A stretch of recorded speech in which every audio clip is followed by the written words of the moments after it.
ओम नमः शिवाय, जय महाकाल। कैसे हैं आप सभी शिव भक्त? आप सभी शिव भक्तों को मेरा प्रणाम है। काफी सारे YouTube चैनल वाले आपको भ्रमित कर रहे हैं कि इस बार सोमवार की अमावस्या है। जी नहीं, आप सभी को बता दूं कि 14 जुलाई 2025 को पड़ने वाली मंगलवार के दिन आषाढ़ मास की अमावस्या तिथि है और इसी अमावस्या तिथि के दिन गंगा जल का ये अचूक उपाय आज आप सभी लोगों को करना है। गुरुदेव की कथा से सुन करके और समझ करके इस पूरे उपाय को बहुत आसान भाषा में बताऊंगा। ध्यान से सुनना, समझना। लेकिन उससे पहले आप सभी लोगों से बस एक प्रार्थना, जो भक्त पहली बार आए हैं चैनल को सब्सक्राइब जरूर से कर लीजिएगा और वीडियो को लाइक करके महादेव का कोई सा भी प्यारा नाम कमेंट बॉक्स में लिखना मत भूलिएगा। इस पूरे वीडियो में हम 3 महा उपायों के बारे में बात करेंगे, जिनमें सबसे पहले उपाय के बारे में बात करते हैं जो आपको तुलसी जी में 5 बार गंगा जल छोड़ने वाला उपाय करना होता है। गुरुदेव ने यह विशेष उपाय उन व्यक्तियों को करने के लिए कहा कि अगर आपके घर में आपको लगता है कि पितरों के कारण किसी तरीके की कोई समस्या चलती हुई आ रही है। अब पितरों के कारण की समस्या को हम पता कैसे करें?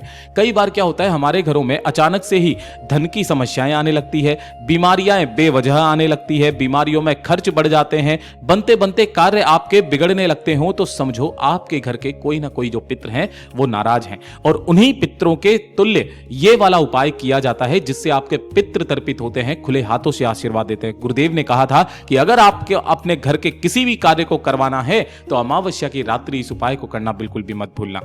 गुरुदेव ने कहा था आपको लेना होगा थोड़ा सा गंगा जल। अब आप सभी लोगों के घरों में गंगा जल बहुत इजीली मिल जाता है, आपको ज्यादा नहीं है, मात्र एक छोटे से गिलास के अंदर अलग से आपको थोड़ा सा गंगा जल ले लेना है। ज्यादा से ज्यादा 3 या 4 चम्मच के बराबर या 2 या 3 ढक्कन के बराबर, बस इससे ज्यादा आपको नहीं चाहिए। काफी सारे व्यक्ति बहुत सारा ले लेते हैं, फिर वो खराब चला जाता है, तो आपको ज्यादा नहीं लेना है। और इसी तरीके से आपको लेनी होगी मात्र 1 कटोरी। कोई जरूरी नहीं है कि जो भी कटोरी आप लो वो स्टील की ही हो, अगर आपके पास में किसी और धातु की भी है तो वो भी ले सकते हैं, कांच की ले सकते हैं, कोई सी भी आप कटोरी ले सकते हैं। ठीक है, इसे लेकर के अमावस्या के दिन आपके घर में जहां पर भी तुलसी जी का गमला विराजित है, गुरुदेव ने कहा कोई सी भी अमावस्या हो, चाहे सोमवार की, चाहे मंगलवार की भौमवती अमावस्या, चाहे कोई सी भी अमावस्या हो, उस अमावस्या तिथि के दिन तुलसी जी के पास में सबसे पहले तो एक दीपक लगाना। इस दीपक के अंदर जो बाती लगाओगे वो लंबी बाती लगाओगे और इसकी बाती का मुख आपको दक्षिण दिशा की तरफ में रखना है। ऐसा क्यों बोला गया? क्योंकि दक्षिण दिशा जो है वो आपके पितरों की दिशा होती है। ठीक है, और अमावस्या तिथि पितरों के नाम से मानी जाती है, तो आपको सबसे पहले एक दीपक लगा देना है। दीपक लगा देने के पश्चात जो आपने एक खाली कटोरी ली है, उस खाली कटोरी को तुलसी जी के नीचे ही यहां पे आपको रख देना है।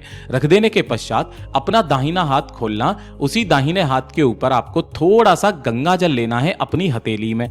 ठीक है, और अपनी हथेली में गंगा जल लेकर सबसे पहले अपना नाम बोलना, फिर अपना गोत्र बोलना और काशी विश्वनाथ महादेव का नाम लेकर, ध्यान रखना, काशी विश्वनाथ महादेव का नाम लेकर इस गंगा जल को इस कटोरी के अंदर छोड़ देना।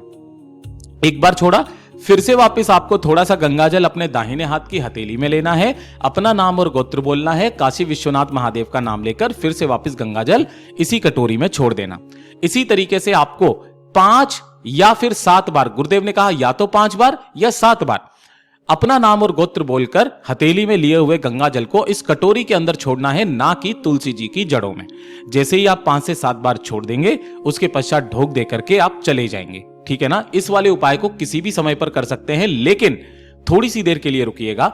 जब आप यहां पर आएंगे तो शाम होने से पहले पहले इस कटोरी को यहां से आपको क्या कर लेना है, उठा लेना है। और उठा करके आपके घर के आसपास पितरों के तुल्य माने जाने वाले 3 वृक्ष, पहला है पीपल का वृक्ष, दूसरा है वट वृक्ष जिसे बड़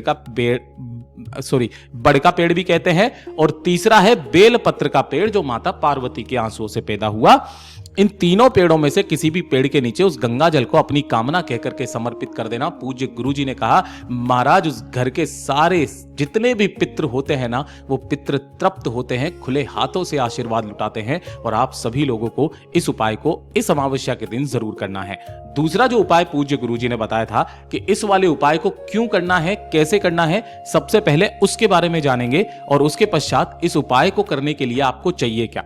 एक बेलपत्र जो कहीं से भी खंडित कटा फिटा ना हो, पहले नंबर पर बेलपत्र लिया, दूसरे नंबर पर आपको लेना होगा एक तांबे का लोटा जिसके अंदर आपको अपने घर का जल भर लेना है। और जल भर के जो आपने एक बेलपत्र लिया है, इस बेलपत्र को भी इसी वाले जल के कलश के अंदर ही आपको डाल देना है। ठीक है, अब ये वाला जो जल का कलश आपने लिया है, इस जल के कलश को आपके घर के जितने भी रूम हैं, जितने भी कमरे हैं, उस पूरे के पूरे घर में लेकर के इस पूरे कलश को लेकर के घूम जाना।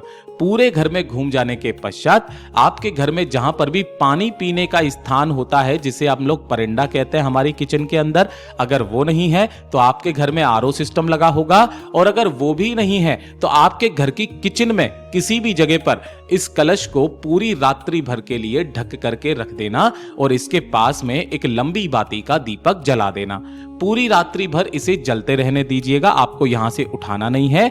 और जब अगला दिन आएगा, यानी कि अगला दिन जो पड़ेगा वो कौन सा पड़ने वाला है? प्रतिपदा तिथि। ठीक है ना?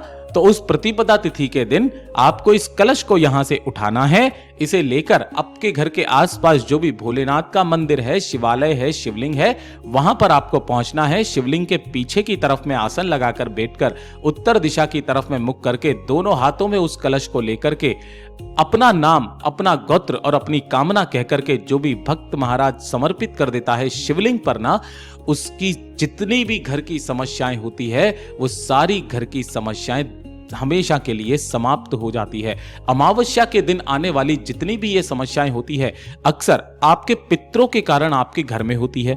अगर आपने पितरों के निमित्त कोई कार्य नहीं किया, पितरों के निमित्त कोई भोग नहीं निकाला, पितरों के निमित्त अगर आपने कोई अग्यारी नहीं की, तो हो सकता है आपके घरों में भी जो भी नकारात्मक ऊर्जा आ रही है, जो कार्य आपके नहीं बन रहे हैं, वो आपके पितरों के कारण हो। तो आप सभी लोगों को इस उपाय को जरूर करना है।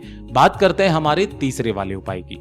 ये वाला उपाय पूज्य गुरुजी ने खास तौर पर बताया था कि देखिए, अमावस्या का जो दिन होता है ना, वो आपके पितरों के लिए होता है और पितरों के भोग के लिए आपको उनके निमित्त कुछ न कुछ करना जरूर चाहिए।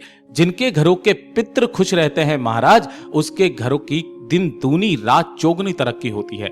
और अगर आपको अपने पितरों से सीधा कनेक्ट करना है, मतलब अपने पितरों का आशीर्वाद चाहिए, तो उसका सिर्फ एक ही कारण है, महादेव। जो भी भक्त महादेव का अनुसरण करता है, वंदन करता है और इस उपाय को करता है, वो सीधे अपने पितरों से आशीर्वाद प्राप्त करते हैं। गुरुदेव ने कहा था आपको एक पीपल का पत्ता लेना है। अब इस चीज का ध्यान रखना, यहां पर पीपल का ही पत्ता क्यों? पीपल का जो पेड़ है वो आपके पितरों के तुल्य माना जाता है, और जब भी आप पितरों को किसी भी तरीके का कोई भोग लगाते हैं तो पीपल का पत्ता अत्यधिक आवश्यक होता है।